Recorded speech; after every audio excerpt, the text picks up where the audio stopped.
This podcast is brought to you by Rebecca Cassells of the Rising Dawn series. Do you like violence? Do you like smut? Are you tired of the stereotypical novels of werewolf romance out there and want something a little bit different? Then pick up Sparked Revolution, Book 1 in the Rising Dawn series by Rebecca Cassells. Available on Amazon, in Kindle and paperback. You too can become a sponsor of Stories, The True and the Fictional by heading on over to buymeacoffee.com/STTATF or follow the link in the show notes.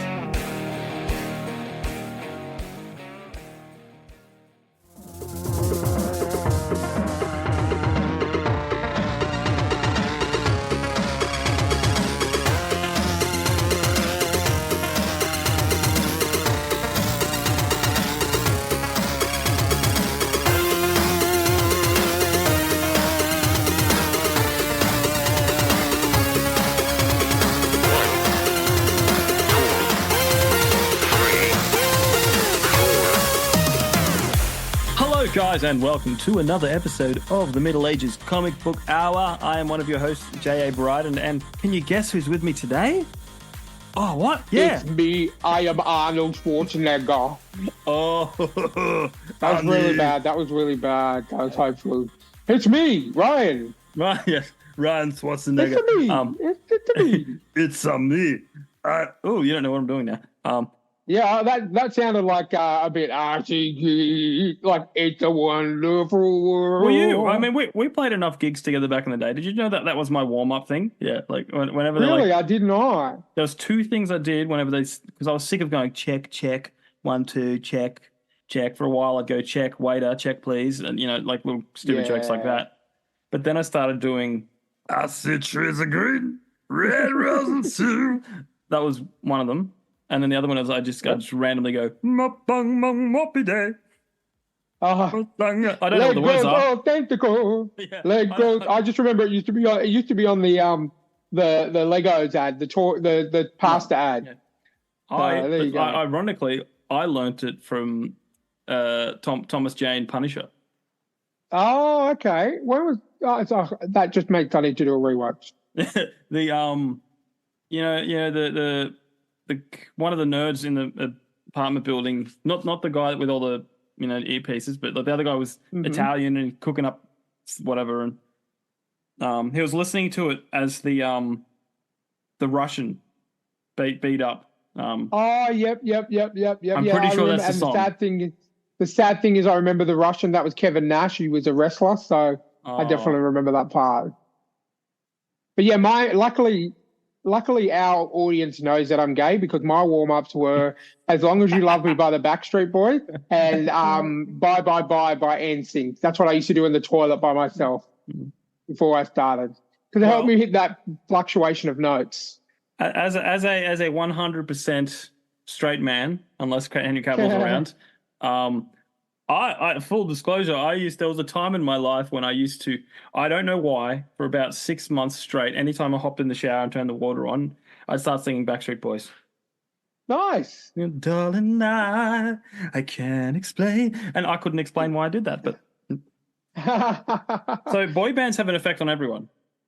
Look, I think there's just some songs that you can, they get stuck in your head, but it's not acceptable, and you're in the shower, no one's around. Why not belt it out? Well, I don't know. My shower's you've seen my shower. You have, yeah. It's you open the window, you could say hello to your neighbor. That's how those things are. But I was going to make things really, really weird and say, yeah, I've been in your shower. Not in that way. When I stayed with Jamie, I have used his shower by myself. Yeah. All by yourself. Anyway, this isn't the karaoke boy band. No, it's not the confession podcast. We are a comic book podcast. Well, actually, we're a bit of everything. We're a bit of everything podcast, but we pop culture, I guess. Yeah, I've actually been able to plug this podcast a little bit lately. I was guest on a YouTube channel the other day. Okay. Lovely lady by the name of Elle Hackney who interviews authors and stuff, and she got me to come on, and I invited her on our podcast, so we will be interviewing her soon. Awesome. But yeah, no, she wanted to know about the podcast. What does she do? One, she interviews authors. Um, but she wrote a book with kind of like with her family, which I really want to talk. Like, so the kids did the drawings, and it was kind of like a family effort, and I think that's pretty cool. So we're gonna get her on to talk about that, and awesome. It'll be fun. And I saw that also on Facebook this week that you're continuing on with your Bucks. And I have one important question: is the Uber driver Ryan going to make another appearance in those two books? I've heard nothing. Every time I go on a podcast, or I'm like talking to people through our account, they're always saying that he needed more time. And I said, look, hey, I'll put the feelers out, and then you put the post up on Facebook. And I thought, okay, now's the time to ask the serious questions. Well, look. Now, I do realize that you didn't know me when you wrote these books, which is fine. No. Look, they were screenplays first. Yes. And I've been turning them into books. So, for those playing at home, I wrote a zombie apocalypse trilogy. It's like a romance comedy. Yeah. It's less. I don't know if it's less about the zombies, but there's a lot of character development, a lot of that sort of thing. So I've been turning them from screenplays into books. So when I turned the first one into a book, it was basic, like the characters are named after real people, some of their personalities and traits come into it. And I've known Ryan for a little bit by that time, or a fair bit by that time. And I thought, I'm going to stick Ryan in it because I'm tweaking, adding stuff up. And the fans just have not shut up about it since. about Ryan's even one page appearance. Exactly. They're like, we need more. And I keep telling people, look, I'm not in control. I do not have creative control over this endeavor. I may be in the sequel. I'm not Kathleen Kennedy. I'm not going to step in and buy it out. Yeah. Not that I could afford it anyway, but I will talk to the author and we will see, but just calm down. Well, look, there may be a little bit of hope for you. Like, I'm almost finished the first draft of the second book, but the second book, it runs parallel with the first book. Oh, yes, that's the hen's night, isn't it? Yes. So because basically at the end of Buck's night, the gals join the party, spoiler alert. So hen's night really doesn't have much of an ending because it kind of intertwines with that. But the third book, called Wedding Night, that's a few years down the track from then. So it's very possible that I could add Ryan, the delivery guy. Can I make one request? Can a zombie bite my leg off? Really? I have no issue because that's who I am now. If a zombie could bite my leg off, I would be absolutely happy. Okay. Now, there's a lot of controversy around these books because I've created a different kind of zombie. So a lot of the zombie aficionados will probably hate me for it. I've made zombies that don't spread by bite. Okay. Oh yeah, I don't want to turn into a zombie. I just want my leg bitten off by a zombie. But yeah, okay. Spoiler alert, in book number 2, I put in this harrowing scene. I like it because it's pretty dark, in the midst of comedy, of a guy they look at his body and he's been bitten, and then he's like shot himself in the head because he thought he was going to turn, but because we're living in a world where people know about zombies. There's a zombie outbreak. And this guy thought, like, it's the movies. I don't want to turn. Bang, Yeah. And then these people find him, and they know that this is not how the virus works, sort of thing. But yes. Well, I mean, it doesn't matter if it's different because I just say, Danny Boyle, when he did 28 Days Later, did a whole new. That was the first time we'd ever seen zombies run and be faster than humans, and everyone was like, it's not going to work, and it turned out to be one of the really good zombie movies, and it's got one sequel, and now it's getting another sequel with the original cast with Cillian Murphy and everyone on board, called 28 Years Later or something. That's cool. So there's nothing. That's what we need. We need new takes on these things, Yeah, well, that you know me. I'm annoying. I like to do things differently. But like it's not annoying, man. It's called artistic talent. Artistic talent. Yeah. You have to. But that's good. The third from memory is my favorite because it's just. Well, do you have a timeline? No. Well, look, I can give you the first draft of Hen's Night if you want. Ooh. I will need some perspective on it because there's like only one male character in the entire book. No, hang on. There's I'm happy. Well, I'm also gay, so I can fall into the women's perspective too. So well, there's one main dude. Yeah. But then there's a few other nerds, like typical like people were inside gaming while the outbreak was happening, and they're going like, "What's going on?" Like they're clueless to what's going on out there because they're in the middle of a 3-day bender. Well, I mean, I literally just finished my last book, so I'm more than happy to do. We can talk about that off air anyway. But yes, it's comic books. But yes, comic books. Yes. That was a nice plug of my upcoming work. Thank you, Ryan. But check out my other book, Letters from the Emu War. Link in the show notes. Wink, wink. And if you even want more books, we have a sponsor called Rebecca Cassells, and she is she writes this series. You may have heard of it. Ryan, tell me, have you heard of this series that's written by Rebecca Cassells? The Setting Sun saga or something. You see what I did there? I reversed it. Rising Dawn. Yes, the Rising Dawn series. For characters modelled off Henry Cavill, which we highly promote. Oh, that's the other thing. Before we go comic book, I'm going heap tangenty, but like I literally 5 seconds ago, I think I forwarded it to the Facebook chat group. Yeah, you did. I didn't watch it yet, but I saw it. It's Henry Cavill on the Graham Norton show talking about, like when he was Superman, there's this park that he would walk through, and he could hear this guy yelling. He couldn't see him, didn't know where he was, but all the time he'd hear this, "Help me, Superman, save me!" And he's like, it's so annoying, but you can't help but laugh, Yeah, he seems like the kind of guy that would just be, oh my god, he would just laugh at it, it's like he's just appears to be a massive nerd. So I think that's right. Not like Russell Crowe, he's kind of little. Oh god, no. Who I found out again recently on the Graham Norton show that Michael Jackson used to ring his hotel room and prank phone call him. Russell Crowe's? Yeah. Russell Crowe and Michael Jackson had never met, ever. Yeah. And Michael Jackson would ring the hotel, find out where he's staying, getting his room number, and call him and prank him. Oh my god! And then whenever, because I was trying to think of a situation where Michael Jackson and Russell Crowe would actually meet, and I just can't seem to think of one. And he was saying he was talking to people that knew Michael Jackson. He goes, "No, that is so Michael. Like he does that to everyone, Yeah, he was always a little kid, so to speak. Yes. Anyway, okay, all right. Now let's shift gears and move into comic book talk before we dive back into issue 4 of Sweet Tooth. A little bit of news has been going around. This one's about a few weeks old, I think, but I really wanted to get Chris on to talk about it, but it would be like an 8-hour podcast. Yeah. Have you heard about the rumor for the MCU X-Men and they're changing a villain? They're not going to do Magneto. And what was this in? Sorry, was this in the cartoon or the MCU? No, it says rumor the X-Men MCU reboot is ditching a classic character for someone new.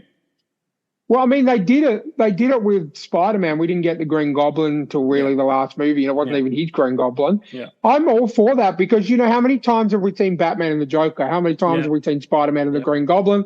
How many times have we seen Xavier versus Magneto? Yeah. We're going to get Magneto eventually. So it doesn't, to be honest with you, it doesn't bother me too much. Yeah. So they're going for Mr. Sinister. Yeah, look, you've got me because he's my favorite villain in the MCU. I've mentioned it before. And not to mention he's related to Scott Summers. So it kind of makes sense. So, yeah, man, if they do it right, I think Mr. Sinister is fantastic. Yeah. I'm more than happy for that. Yeah, okay, so it does say rumors, so who knows how reliable the source is. But the other thing is which I would 100% believe because it's Disney.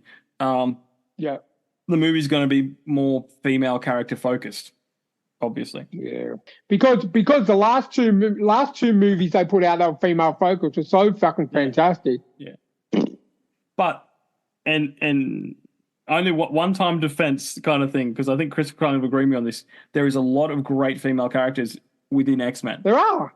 There's heaps. But if they're doing it the Disney way, they'll just fuck it up. Yeah, exactly. They'll use all the I'm sorry for my language, but it's true. They've had how many chances are we going to give them? Yeah. Well, look, honestly, I think their last chance is Deadpool 3. Yeah. Quite literally, that's all they've got. I mean, as someone who's actually sat through the Marvels and Madam Web, and they felt the Marvels felt like it could have been a TV show. And the Madam Web, the way that I describe Madam Web is, you'll know this saying, Jamie, you know when you go to a meeting and it could have been an email? Yes. Madam Web, just like they chucked Uncle Ben in out of nowhere. I suppose this is relevant because it's comic book talk. So they basically made Uncle Ben a paramedic. So this is set back in the era where Uncle Ben and Aunt May were like in their 30s. Yeah. Peter was just about to be born. So Peter's parents, Richard and whatever her name was, they're both in it. There was no Spider-Man cameo. There was no Andrew Garfield mentioned. There was no nothing. So you don't know which Spider-Man it was. But that's it. The rest of it was complete and utter horse shit. They took what was one of my favorite characters in the Spider-Man universe of the 2010s, Ezekiel Sims, and just basically gave him the Marvel treatment. We're going to dumb down everything you know about this guy, and we're going to just I didn't enjoy it. I did not enjoy it at all. I'm really starting to get shitty with Marvel because I actually I'm the one for this podcast who actually puts the you guys do other things. This could be my contribution as well as being on screen. Is my contribution is watching these shit god awful movies, so that at least one of us has, and then I can save you guys from watching it, and B, I can talk to our listeners, and maybe if enough listeners get the shits with it, something will get done. But I highly doubt it. I do you remember I sent you guys a picture on its 252nd day in the cinema. Oppenheimer made more in that day than Madam Web made its entire opening weekend. Yeah. You know what I realized that you are Abed from Community in that episode where he's standing at the front of the Phantom Menace stopping people from going in. You don't want to watch this movie. Mate, if I had 2 legs to stand on, could leave the house, I would have been going to the cinemas to do the exact same thing. Yeah. Because it was horrible. I'm so glad to admit that I didn't pay a freaking cent for it. Because if I did pay for it, even if it gets thrown in as part of my Disney Plus subscription, I would cancel my Disney Plus subscription because I refuse to pay even $11.99 to watch that piece of shit. And I'm really sorry because there was great actresses in it and great actors in it, and they got sidelined with a shitty story and a shitty script, and then Sony just keeps digging its hole bigger and bigger and bigger. I'm not looking forward to Craven at all. I will watch it though because that's what I do. But this is the Marvels. I watched while I was in hospital on drugs, and I still hated it. And Madam Web was absolutely not worth my time. So guys, I'm really sorry. I'm not normally the negative one. Watch them if you can. I don't recommend paying anything for it. I think the Marvels is on Disney Plus now already. So if you guys have a Disney Plus subscription for other stuff, check it out if you want. But to me, it feels like one big TV show episode. And please just don't waste any money on Madam Web because it's atrocious. Anyway, that's the end of my negativity for today. Well, now we're going to do some Ryan positivity. Let me think of something I saw positive. I've prepared for something Ryan positivity. Oh, okay, all right, cool. Because cool. this it's not going to be correcting IGN. It is an article with a list. Okay. I just want to see if there's anything they've left off. Because it is from GamesRadar.com. Oh yeah, they're a good site. I follow them. They're pretty cool. And this is the best Batman villains of all time. Okay, cool. Now you're talking my language. And, we'll get some positivity out of this because, one, I needed you to tell me if there's anything that they put on there that shouldn't be on there and if there's anything that they, should have put on there. And again, this isn't like this is the best one, that's the best one. They've just listed them in particular order. Starting with the Court of Owls. Okay, so where are you starting? Oh, this is not in order. Okay, cool. There's no order. That they haven't listed it as an order. Okay, cool. These just. Yes, the Court of Owls. Yes, that was introduced when they were a relatively new set of villains. They were introduced in the New 52 by Scott Snyder and Greg Capullo in Scott Snyder's amazing Batman run, which was just freaking insane. If you want to read a good Batman run, read Scott Snyder's New 52 run. So there's basically, you think of the Bat and you think of a national enemy, which the Owls kind of are. They both rule the skies and want to fight on each other. What I really liked about the Court of the Owls is they had this thing called Talons, and that was kind of their attackers, right? They're these guys that they freeze, kind of Winter Soldier like. They freeze, and they thaw out when there's a mission. Okay, so they're called Talons because Court of Owls Talons. And it turns out that Dick Grayson's grandfather was actually he went missing like before Dick was born. Was actually a Talon, and he's actually the same age as Dick Grayson is now, or was at the New 52 because he's been cryogenically frozen, and then there was a whole story based around that. So, yeah, the Court of Owls definitely belong on that list. Cool. All right, coming up in the next one is Poison Ivy. Yeah, you kind of have to. Don't use any of the films as a guide for Poison Ivy because I like the Poison Ivy in Batman Arkham Knight because that truly shows how powerful she is. Like in the movie Batman and Robin, we all agree that was a crap movie anyway because that was bat nipples and you've got a freaking credit card with Batman. Like how does that work? But she in that movie she just literally controlled plants. That's all she did. Yeah. That's not actually what her powers are. Her powers are she can control Earth itself. Yeah. So anything connected to the Earth, like plants, pollen, and some like green animal kind of thing, she has control over that. So she definitely has the star ranking to be in that list. So yes, I will agree. Number 3, I'm just not number 3. I keep saying it, but the third one on the list is Penguin.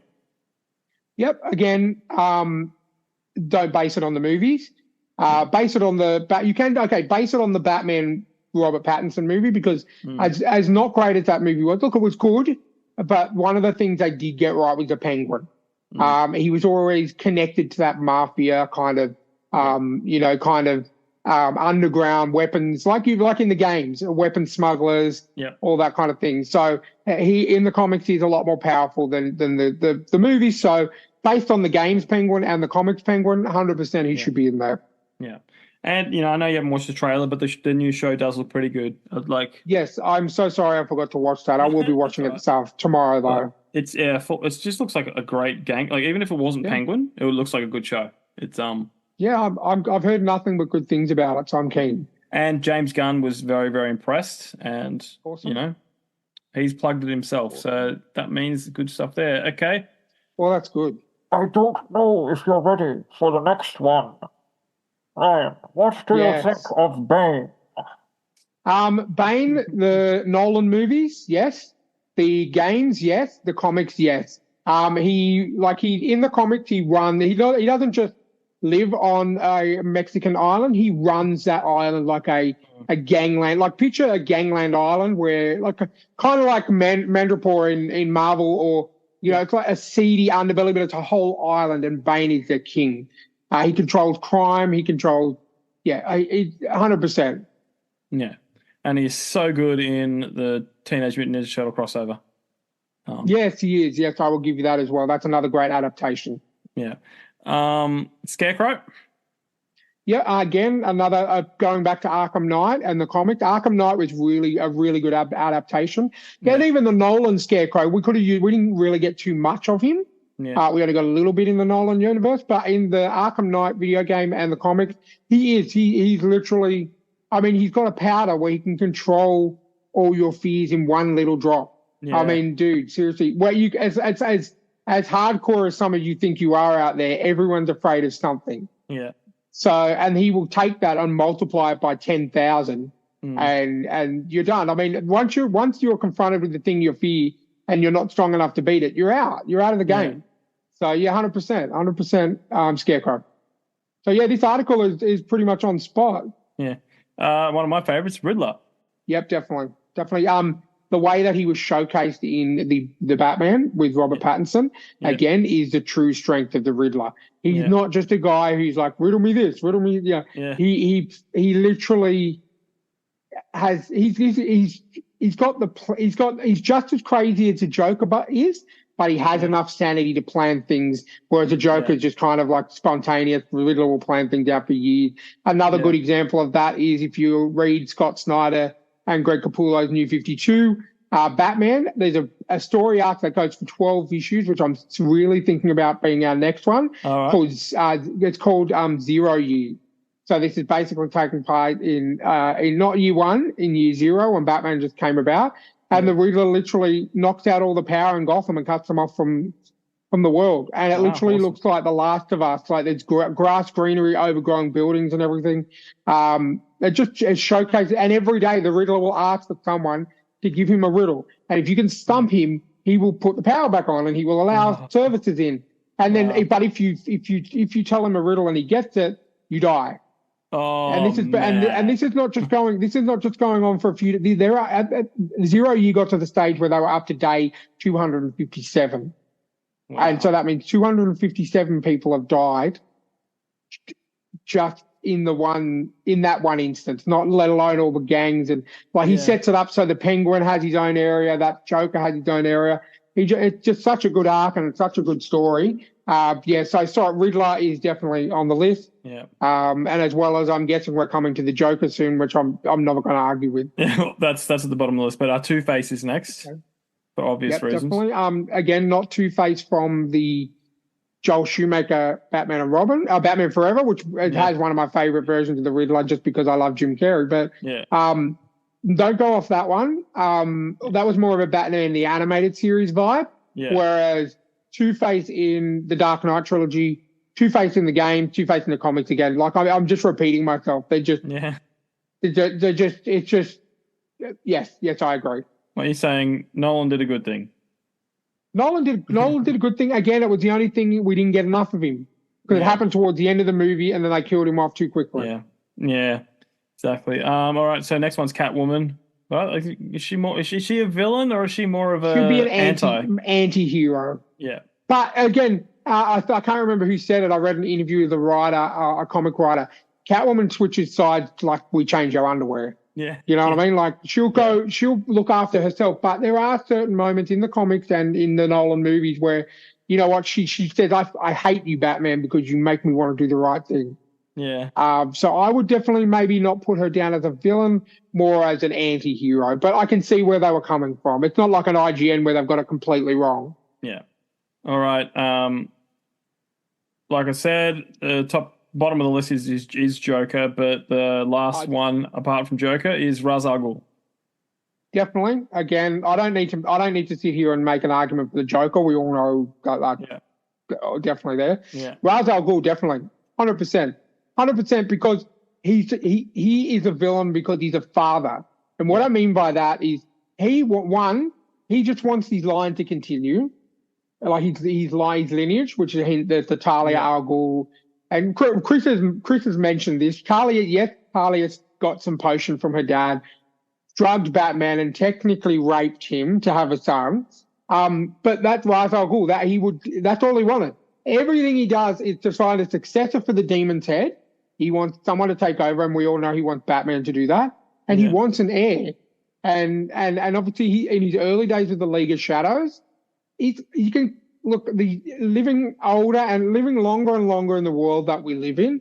I can kind of agree with him a little bit about just wiping towns out and starting again. And Liam Neeson was a great Ra's al Ghul, and he got a line straight out of the comics. You know, it's like we've given Gotham so many chances.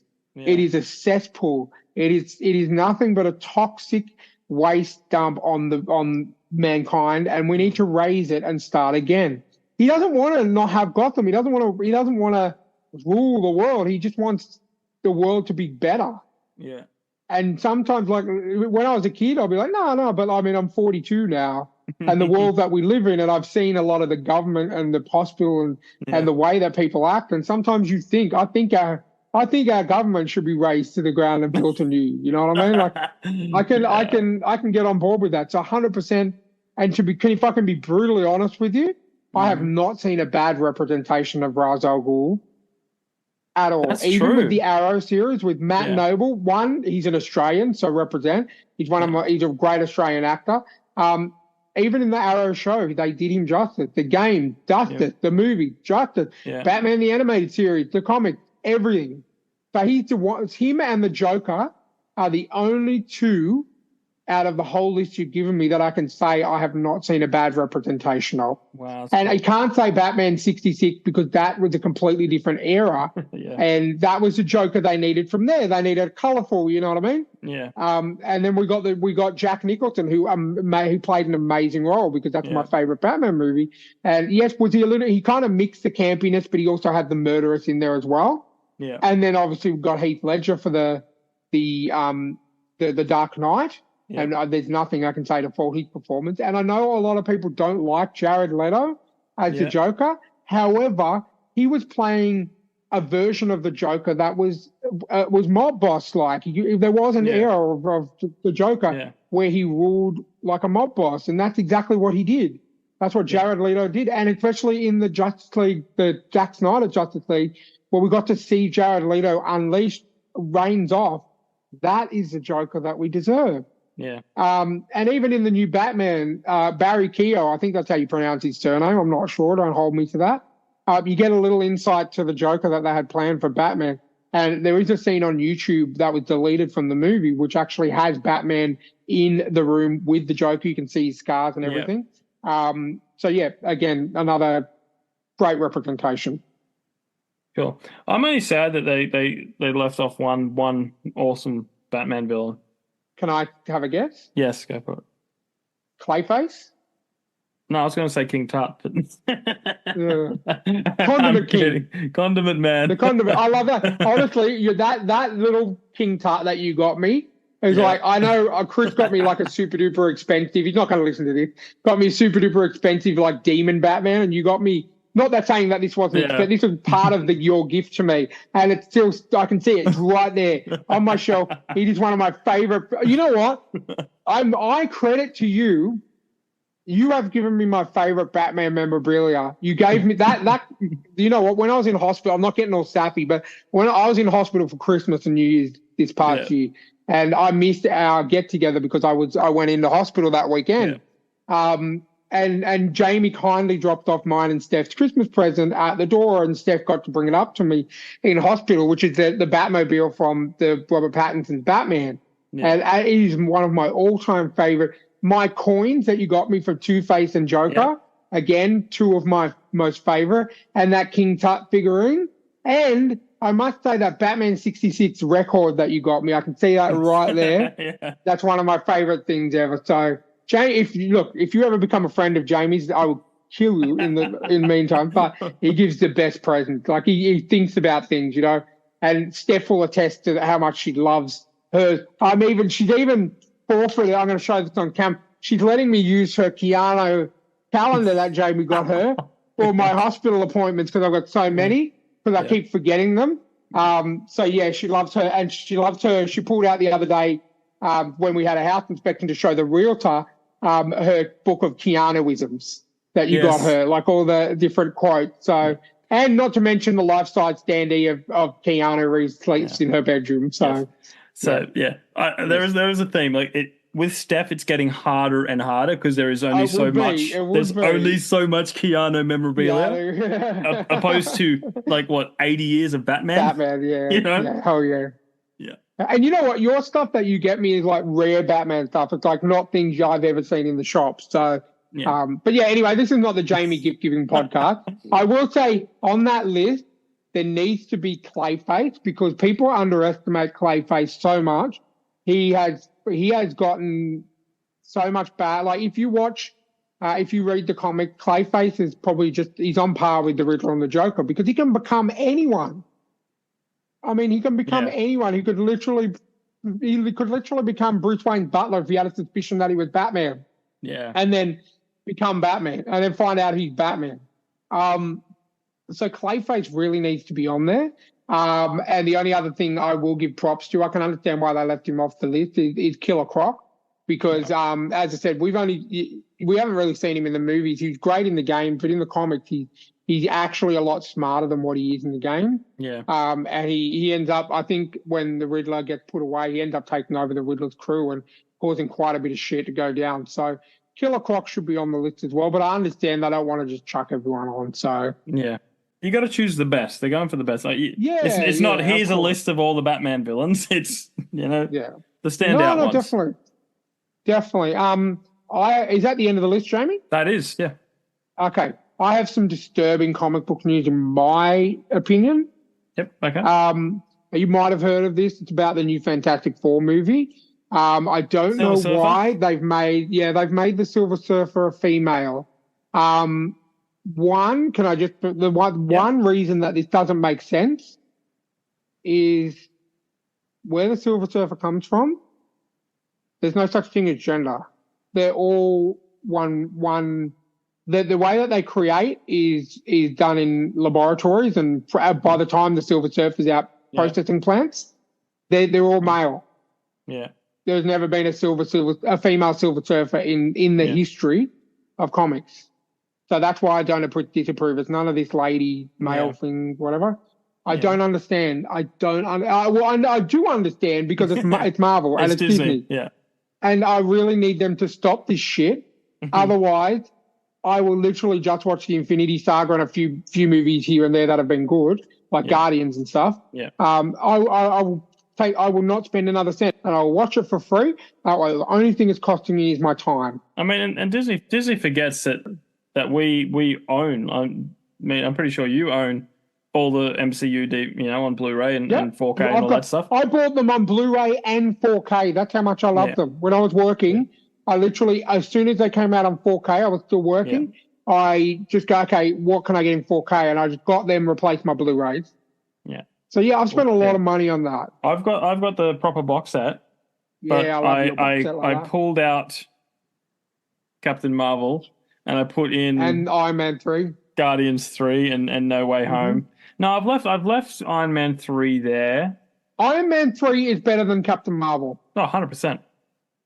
It is watchable. I've watched it again recently.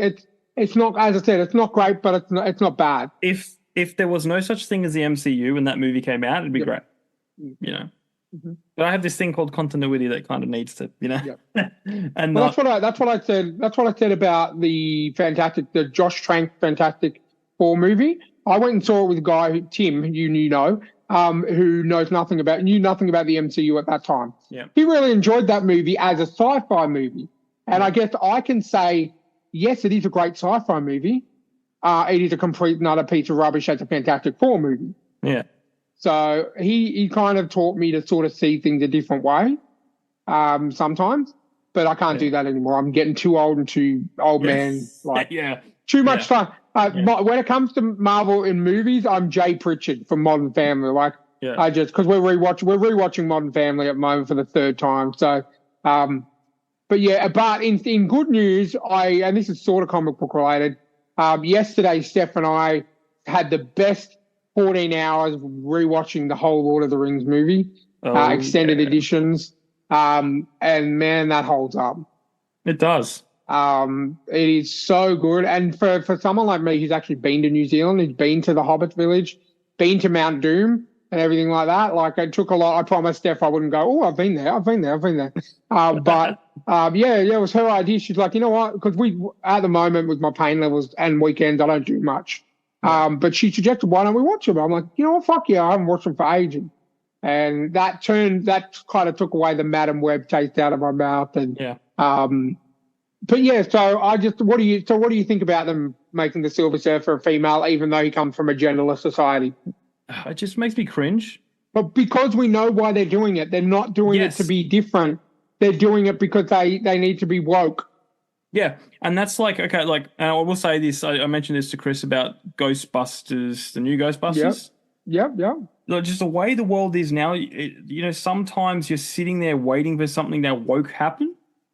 Yep. Because they have these two characters, and you're expecting, I'm sitting there going, no, don't do this, don't. And it almost ruined the movie because I'm sitting there going, don't do that, don't do that. When's it going to happen? Yeah. And then it didn't happen. Yep.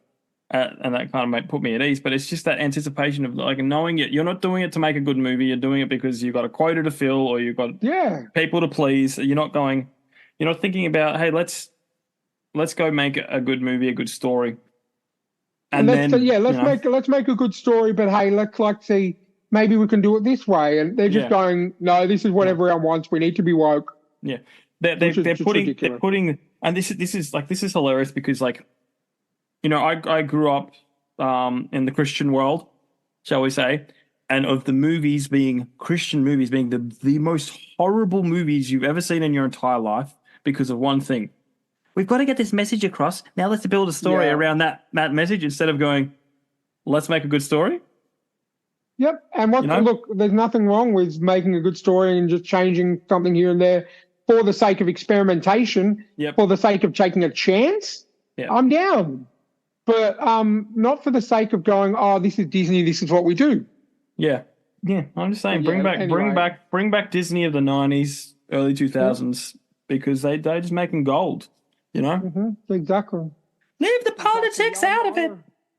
When this is about a year ago, I think, I went and saw they re-released the first Ghostbusters movie in the cinemas, and it was on like a weekday, and I because I was working odd hours, I had the weekday off, so I thought, I'm going to go watch it, and it was fantastic. I got to watch Ghostbusters because it came out the year I was born, I think, and I got to watch the first Ghostbusters movie in the cinema, and awesome. It was still great. And as I said, I watched Ghostbusters 2 when I got home. Yep. I don't like the all-female one, not because it's all female, because they're trying to force that down my throat. But Ghostbusters Afterlife was amazing, and I can't wait to watch the new one. Yeah, well, look, it's written by the same people that did the last one. It wasn't. I don't think it was as. I mean, because the last one was the Afterlife was a surprise. Like, it was a surprise. You go like. Yeah, I had a feeling it was going to be good, but not that good, Yep. And then like this new one, it's like I think they played it a bit safe, but it was good. It was a good movie. It felt like a '90s movie. Felt like I remember you watched it while you were on holidays, and the first thing you said it feels like a real good '90s flick. Yeah, it was that was cool. Yeah, I was in Ballarat for 2 days because both people that I was supposed to meet up with, one cancelled, and then the other one went into labour, so that's a good enough excuse. They're going like, and then I thought, I'm going to watch the new Ghostbusters. Yeah, and I enjoyed it. I enjoyed it. Good. No Michael Vasily. Yeah, I'm looking forward to it. No, well, I don't think he's that popular in Ballarat. So, but yeah, I'm looking forward to it. I'm looking forward to it. That is one movie that I will actually pay to hire because you can hire it through Prime. I will hire it, and that'll give I can't go and see it at the moment, but if I hire it, and it'll give them a little bit of money and I'll get some enjoyment. So by all means, man, like I'm glad you watched it because I really enjoyed Afterlife, Ghostbusters Afterlife. So I'm really happy that the second one kind of lives up to the expectations. But in a way, you're gonna have to thank IGN because IGN gave it a bad review. I thought, you know what, it's probably good then. Because they essentially said, it gives the people what they want. That's why it's bad. Because instead of Disney saying we know what the people want and we're going to give it to them whether they like it or not. Yeah. Anyway, all right. I'm just trying to think. I'm trying to think. There was something else comic book related. I'm just trying to think. No, look, I'll think about it. If I remember it, we can talk about it afterwards. Yeah. Well, let's dive into this issue of Sweet Tooth. Part 4, man. We've only got 2 to go. This one and one more. Unless we want to do the entire omnibus. 50-something issues. No, I'm good. No, I would, but I think I think our listeners will get a bit bored because we're repetitive. Yeah. No, look, it'll be us just praising Jeff Lemire all the time. You get the Jeff Lemire podcast. On next episode, we will be teaching you guys how to build an idol for Jeff. No. I'd like to give a quick shout out to Jamie Johnson too. He's doing the rounds at Supernova or Comic-Con or whatever it is we've got over Melbourne? Here. Is he in Melbourne? He's in Melbourne today. Today and tomorrow, I think. I'm just going to try and look it up here while we get it sorted. But he's got great art for sale. He's a fantastic artist. He does specialises in Ninja Turtle stuff, but he does do a lot of Batman and stuff as well. So if you're in Melbourne, or just follow him on QuickDraw13 on Instagram. Yep. I'm sure he'll be able to give you some details. But he's at Supernova Melbourne. So I'm assuming he's doing the rounds of Supernova. So Jamie's a great friend of mine. Like I talk to him quite often about art. He's a great friend of the show. So just thought I think it's a little bit late for the Melbourne one, but check out his Instagram with all the details. Yeah. I'll have to get him back on soon, man. I mean, even just he's a great guy. Even for an issue, man. Like pick a comic and I feel bad. Like he gave it he only lives like 10 minutes from it, and he said to me, "I'll come around and check out all my Jim Lee stuff," and then I lost my leg, and I haven't been able to take that offer yet. So I do keep in contact. His artwork is definitely worth what you pay for it. Yeah. Jamie can attest to that. But yeah, and he's a great guy. So it's an Australian artist, worked with some of the big wigs. So check him out and chuck him a like or buy some of his artwork. And go back and check out our interview with him. We interviewed him like last year, I think it was. Man, it's I was in hospital this time last year when I originally lost my leg. So yeah, about a year ago. Yeah. Man, time flies. Can't believe it. Yeah, we're getting on. But let's dive into this issue, part 4, Sweet Tooth Out of the Deep Woods, part 4. You know the drill now, people. You know the drill. We've come a long way since last Ronin. We're more prepared now, so we're going to tackle this. I've got a few things to say about this issue because I think it's fantastic. All right, as every other issue has been. Yes, well, it does have Jeff Lemire's name on it, so Okay, so Jeopard pulls the fake bunny ears off Becky. A man named Jacob pulls a gun on Jeopard from behind. Classic scene there. He sees his hybrid and offers him one of his underage prostitutes in exchange for Gus. Yeah. I'll swap you a hooker. I'll swap you a hooker up. Yeah. Jeopard stands tough and threatens Jacob back. Jacob folds under the pressure and tells Susie to cut Gus loose. Mm-hmm. As they walk away, Gus tells Jeopard he doesn't think it's right that they are hurting those girls. When they hear a loud slap from one of the girls being hit for speaking out of turn, Jeopard clenches his fist. He turns around to help the girls and tells Gus to lay low.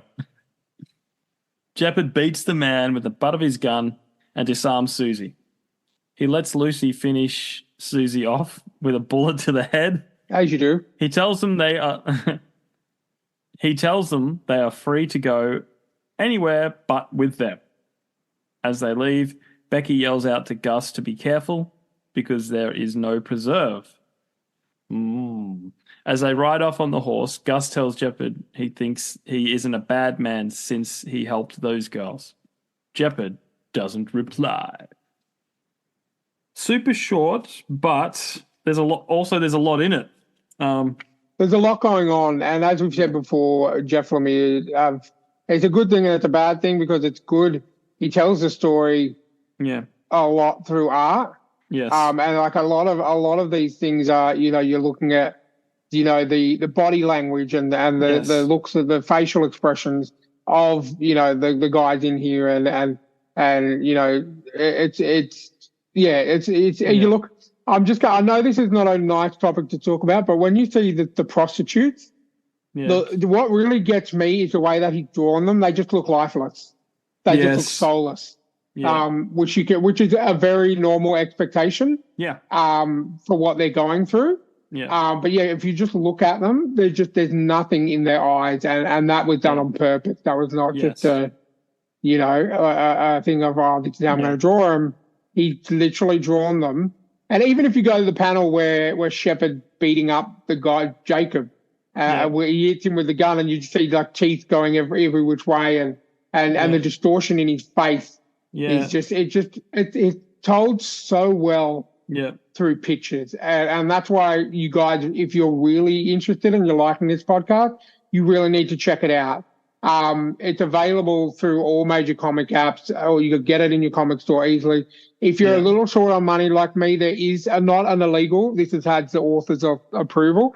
There is a site called Read Comics Online where you can Google and you can read the whole 52 issues and get a good sense of what we're talking about. Because Jeff Lemire is one of those artists that, it was great that Jamie picked this because it's such a great story, but he does a lot of his storytelling through his images. Yes. And I'm even noticing this, like, with the rain coming down. Yep.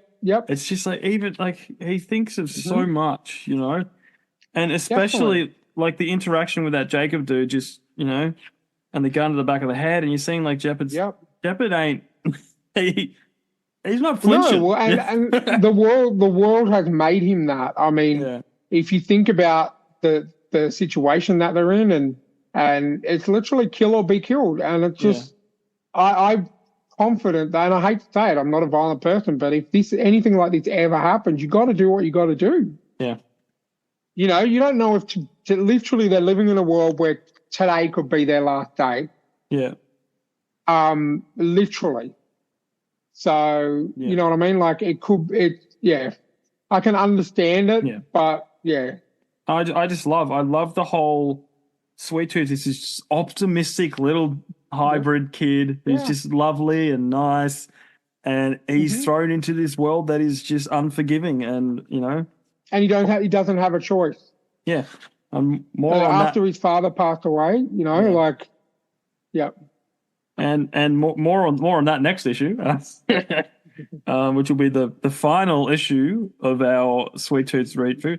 If you guys want us to come back and revisit it further down the line, we will. But we're all about arcs at the moment. Otherwise, we would be the Ninja Turtle podcast, and we'd be doing the IDW series start to finish. Yes. But one thing, though, I remember the thing that I was talking about, Jamie. Yes. We were going to talk about Resident Alien. Ah, yes. Resident Alien, because it is technically comic related. Yeah. So Resident Alien we'll put a spoiler. We'll put like when we start. So you do the spoiler thing. So we've wrapped up Sweet Tooth for this episode. Now we're going to talk about Resident Alien. We have watched all of season 3. Yeah, I did a double episode last night because I thought maybe we'll want to talk about it. I watched 7 and 8 back to back, which was good. Yeah. Okay. So basically what we're going to do from this point on is for the next little while. Spoilers. If you don't want any, skip ahead. If you don't care about the wonderful TV show that is known as Resident Alien. I think it's safe to say, and I don't like turning people off early, but I think this is probably going to be the last thing we talk about. Yeah. So if you don't want spoilers, feel free to end the episode here and come back after you've watched it. But we are going, now that Jamie and I have both seen it and the third season has finished, which was supposed to be its last, but who knows? Turn off now, come back when you've listened to it. So we're giving you ample warning. Yes. This is it. Your last chance. Yes. All right. Spoilers. I don't know, man. I loved it. Yes. So a lot happened in the last 2 episodes. Yeah. A lot. So obviously, you know, Harry spent most of this last couple of episodes in love with I forget her name, but she's an alien from a bird tribe. Heather. Yeah. I get it wrong. Because the name runs with Heather. Yeah. Yeah. So obviously he would fall in love. He, you know, and then we see she was reached out to by the Grey, the deputy, and he basically said, you need to never see him again, blah, blah, blah, all those kind of things, which to which she breaks Harry's heart. The blackmail, to which we see poor Harry's heart is broken. So most of episode 7 deals with him and what he's trying to do to forget about her. Like he's gloomy, doomy, the music, constantly playing music in the doctor's surgery. And like my favorite line is just yelling out, I don't care about these people. I don't care if they live or die. And so the waiting room full of patients he is at. Yeah. And of course, was that second last episode 7, the one where the general brings round the emu? Yes. No, that was episode 6. But yes, I did. I remembered I had to put it in my head because it was something I wanted to bring up with you. It's like perfect promotion. Perfect promotion, this one was more dealt with his child as well. Yes. I think that was in 7, or was that just 7 and 8? Yeah. The child came back to kill him. Yeah. Yes. Yeah. So that was initially, again, it was the child came back trying to kill Harry, and then they worked it all out, and so Harry's got the child on. You know, everyone's kind of on board. Darcy is struggling a lot. Yeah. She's had a lot of growth this season. Yeah, she really has. Like I haven't really loved her all that much as a character, but this season she's kind of she's lifted a game and she's like 100%. Character growth, you know? Like definitely. She's going through some stuff and the whole in episode, I think it was episode 8 when she's talking to her dad in hospital. No, that was 7, wasn't it? No, that was 7. Yeah, 7, yeah. So and she's talking to her dad, and he's like, she goes, I know you're probably not proud of me now, but I'm gonna make you proud. Yeah. And you're just thinking like, what's she gonna do? And then she calls her ex-boyfriend, goes over to the ex-boyfriend's house, and she said, look, I'm gonna whatever you see, like I'm gonna do something that's gonna make you proud. And you start getting worried because you're like, hold on, what's going on? Like, and then you've got the mayor and his wife's arc as well, like discovering that she's actually been abducted. Yeah. And the whole thing and one of my favorite parts, I'm sorry I did it back to back. I can't remember if it was 7 or 8, but Harry doing the hypnotic stuff with the mayor's wife. That was 7. And that I was on the edge and like, and when you come back, you will remember everything. Yeah. And then she came out of it and she's just wailing, crying. Yeah. And I'm not gonna lie, it got me. I was almost got me jerked because now imagine, that's up there with Rocket Raccoon, you know, and that scene where she's like, you're just like, oh man, just and then so obviously that she wants to get the baby back. Yeah. So there's a lot happened now. I'm sort of getting things mixed up, so I'm gonna let you do some talking now. No, look, the depth. Because you'll explain episode 8 a hell of a lot better. Yeah, well, the depth of character. The growth in every single, like every character. This season has just grown exponentially. Even Mike, you know, the sheriff. Yeah. How he's dealing with this and he gets his girl back. But so basically, episode 8 is, I mean, you guys know, Darcy steals the bomb and she's going to go up there and basically do the mission herself, and then obviously fails because. And then the funniest thing was in true Harry fashion. He gets the general over. He hasn't checked the box. Yeah. And he's like, I have finished the bomb here, and then he opens it up and there's no bomb there. Yeah. It's like, where's the bomb? It's typical Harry, just not checking and just going, Yeah. But sorry, I'll let you get back to it. That's all right. Yeah. No. So Darcy's going to do that, but like, there's a lot happening. Like, it was really cool with Harry going on the ship. Everyone goes on the ship.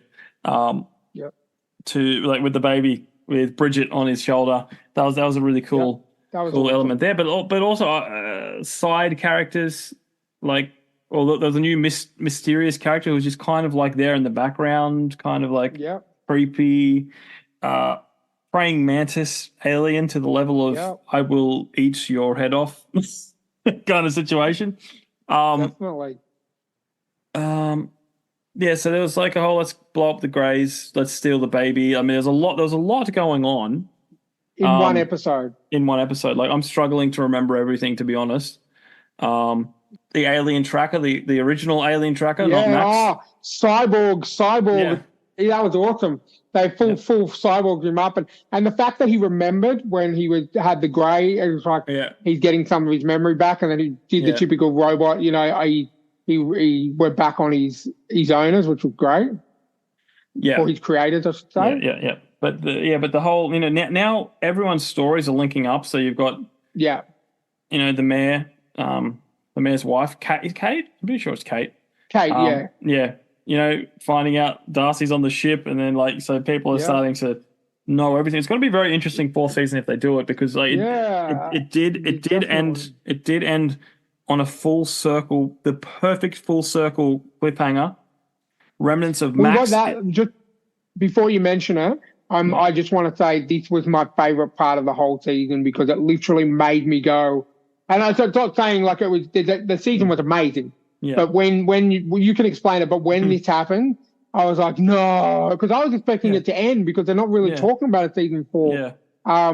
But that really got me anyway. So you can explain it. Yeah, so there is a cliffhanger kind of thing, and they better get another season, otherwise it's one of those annoying open-ended. It's a full circle thing. So like if you remember in season 1, when little Max can see through the genetic makeup of aliens trying to hide their appearance. So he sees Harry and he's just like, "Ah!" you know, and then now everything's back to normal. He goes to visit Harry. Harry comes back to Earth, so to speak, and then they're going, "Oh, the baby's dead." Like, and you don't see the baby die. It's just, "Oh, the baby's dead." You know, that's sad. I'm sorry. That's okay.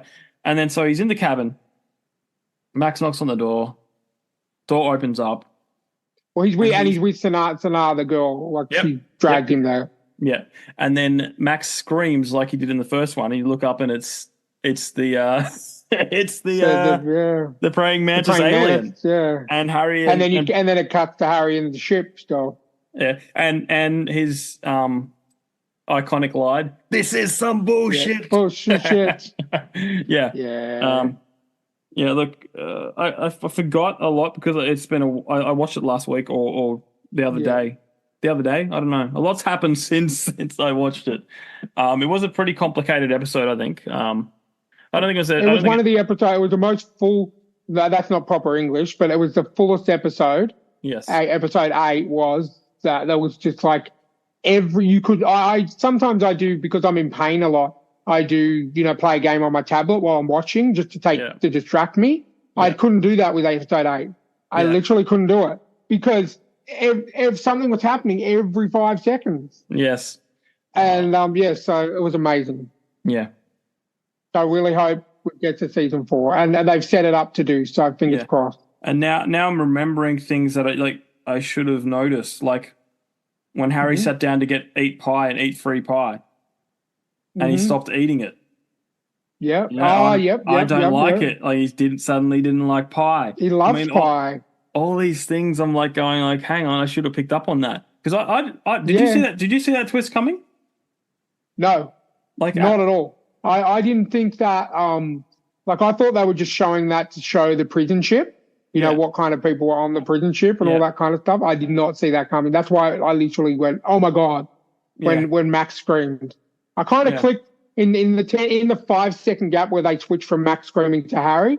I kind of gone, "Oh shit." Yeah. Clicked in my head, and then you see the praying mantis, and you're like, "Yep." Yeah. I thought, well done, team, for doing everything you can to get a 4th season. Yeah. I really hope it gets picked up. I'd be happy with one more, but ideally, I want 5 seasons.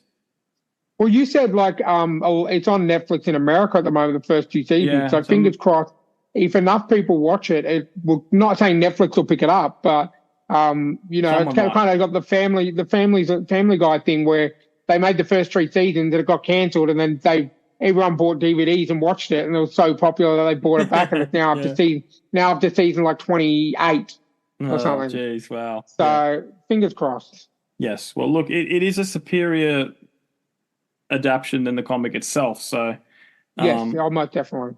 I couldn't get through the comic, and I'm craving for more episodes. Yes. Well, it's very hard for me to take because there's not many comics I can't get through. But I wonder if you would have liked it if you never saw the show.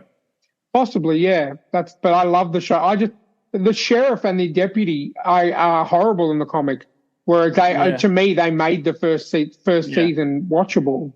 Yeah, not watchable. They made it like they were the stars of that season. Yeah, yeah, and they've got such a good dynamic in their relationship. Yes. Yeah, my biggest thing about the season is character development was phenomenal. Yes, and that you're right. This season was nothing but character development. Yeah, I do feel like possibly the last episode should have been a 2-parter, kind of like spread out a bit more. Maybe they wanted to do that, but it just felt like it was a rush. I think they wanted to do it because they were like, there's all the talk of that being the last season. Yeah. And I was thinking maybe they just want to ball to the wall, smash it out for the finale and go, enough people will be like, we want more. Yeah. I really hope they do that. I really hope they do that. I think I've got a good feeling. I think they will. Yeah. Because, I hate it when a show gets, cancelled and it's like. Yes. Perfect example, Iron Fist season 2, Yeah. When we were just about to get the most amazing arc, because I read the arc that it was based on. We're about to get an amazing arc, and they're just like, no, we're good. Yeah. It's just like, yeah. what are you Anyway. doing? Yeah. Well, Cool. I'm going to we might have to bid you adieu because I have a very, very, very early start in the morning. This is because my pain meds make me stay up till 2:00 in the morning. So I normally sleep till 9, but WrestleMania starts at 7. And this is my Comic-Con kind of thing. For those people that don't know wrestling, WrestleMania is the culmination of a year's worth of stories. It's the biggest event in wrestling of the year, and because it's in America, it's in Philadelphia. So so the pre-show starts at 7 a.m. in Sydney time. So yay! Yeah. So it's 9:00 now. I'm literally going to take my sleeping tablets and hopefully knock myself out in the next hour. So our listeners now have an insight into my life. Yes. Yeah, well, I think they've been pretty clear on. I mean, you've been wrestling talking since we started this podcast, and that's before we were even doing comic book stuff. I have been a wrestling fan since I was 8 years old. Yeah. Since my mate Tim, his dad used to run a pub in Blacktown, and they used to be a pub that hired videos, and we always used to go down and get the pay-per-views for free. So I used to watch them at Tim's house, and it's just kind of grown on me since. So yeah, it's a big 2 days for me. It's 8 hours of wrestling from tomorrow and Monday. So I will probably be wrestling out for a little while afterwards. But yeah, if any of you guys what like wrestling or like WrestleMania and will be watching, send us a message or something and give me your predictions, and Jamie will pass it on.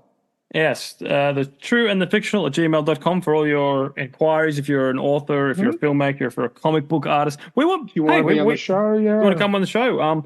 We'd love to have more comic book related people. If you're Jeff Lemire, send me a private. No, we'd love to have Jeff Lemire on. And you know what? I think it's a lot easier than we think because like you were saying, he's pretty approachable. So yeah. Maybe if we can, we'll just have some like Valium before we do the show, and we'll be okay. Yeah. And we'll just pre-record ourselves like we're talking to him and then play the message, Yes. Anyway, guys, check out our socials, stories_podcast on Instagram. We're on Facebook, we're on YouTube, we're everywhere. We're doing pretty well at the moment. So thank you guys for listening, and thank you. We will catch you next time. See you next time, guys. Have a safe weekend, and go Cody Rhodes to win the main event of WrestleMania. Hooah!